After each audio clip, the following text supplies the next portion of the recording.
Bagaimana Mbak Salsa, bagaimana kabar Anda? Kabar saya lagi kurang baik. Bolehkah saya tahu apa yang Anda rasakan atau Anda bisa ceritakan kepada saya?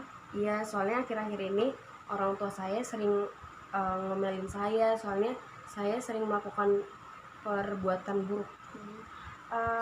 Apakah saya boleh tahu kebiasaan buruk apa yang sering Anda lakukan gitu sehingga orang tua sering mengomeli Anda? Iya, soalnya kalau misalnya nih, kalau kan sekarang kan lagi pelajaran online, otomatis kita kan para siswa tuh jadi kayak males gitu kan, apalagi buat bangun pagi. Terus kalau abis belajar tuh biasanya nggak suka diberesin, jadi suka marah-marah. Jadi orang tua sering marah gitu ya, soalnya kalau habis belajar asal ngeletakin gitu kan, jadi nggak diberesin lagi gitu. Nah, dari perilaku kebiasaan buruk Mbak ini, bisakah saya meminta Mbak untuk memerankan gimana sih Mbak melakukan kebiasaan buruk itu setiap harinya gitu? Iya, saya bakal meraninnya sama adik saya ya. Iya, nggak apa-apa.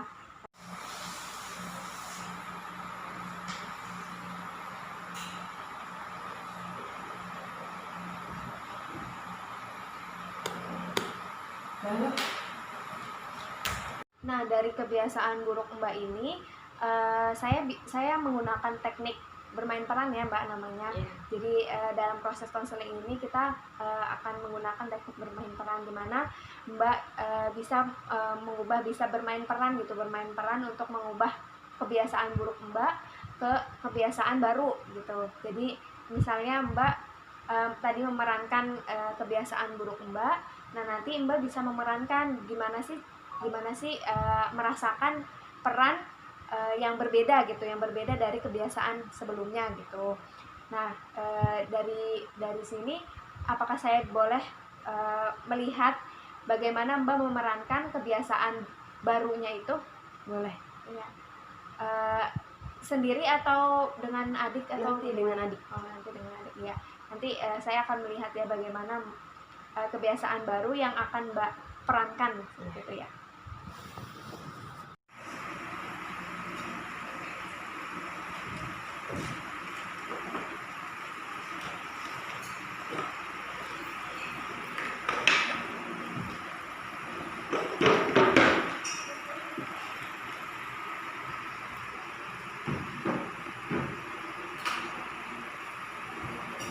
Mbak, dari kedua perilaku atau kebiasaan buruk Mbak tadi, yang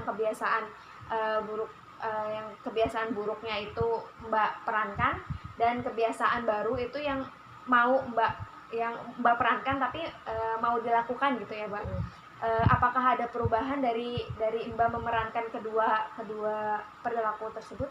Menurut saya sih ada perubahan ya, soalnya kalau saya memerankan perilaku yang baik tadi, saya tuh jadi nggak dimarahin orang tua, terus saya dan adik saya jadi disiplin, terus rumah menjadi rapi, nggak berantakan gitu.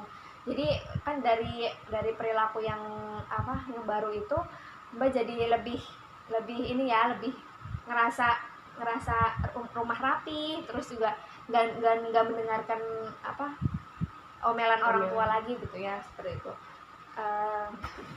Nah Mbak, dari kalau menurut saya ya Mbak, dari kedua perilaku Mbak tadi atau kebiasaan baru dan kebiasaan buruk Mbak itu, untuk kebiasaan barunya sih kalau menurut saya baik ya Mbak, soalnya kan selain Mbak tidak mendengarkan omelan orang tua, terus juga mengurangi rasa sedih Mbak gitu kan, jadi Mbak nggak ngerasa sedih setiap diomelin gitu kan, atau sering iya nanti bu kayak gitu ya.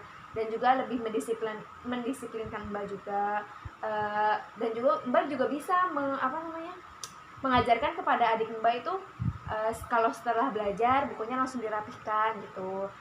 Jadi tidak mengerjakan 2 kali kerjaan gitu Mbak. Jadi kan kalau misalnya setelah belajar dirapihkan kembali, jadi nantinya ya langsung bebas, langsung nggak ada apa-apa gitu, daripada nanti orang tua menyuruh untuk membersihkan atau merapihkan gitu kan, nanti kerja lagi kayak gitu. Dan saya akan melakukan kegiatan perbuatan baik itu mulai sekarang. Mulai sekarang ya. Iya Mbak, jadi seperti itu. Baik Mbak, saya berterima kasih kepada Mbak sudah berkontribusi atau berpartisipasi dalam proses konseling ini. Semoga apa yang kita diskusikan tadi bermanfaat untuk Mbak dan Mbak bisa melakukan kebiasaan baru Mbak itu mulai sekarang ya Mbak.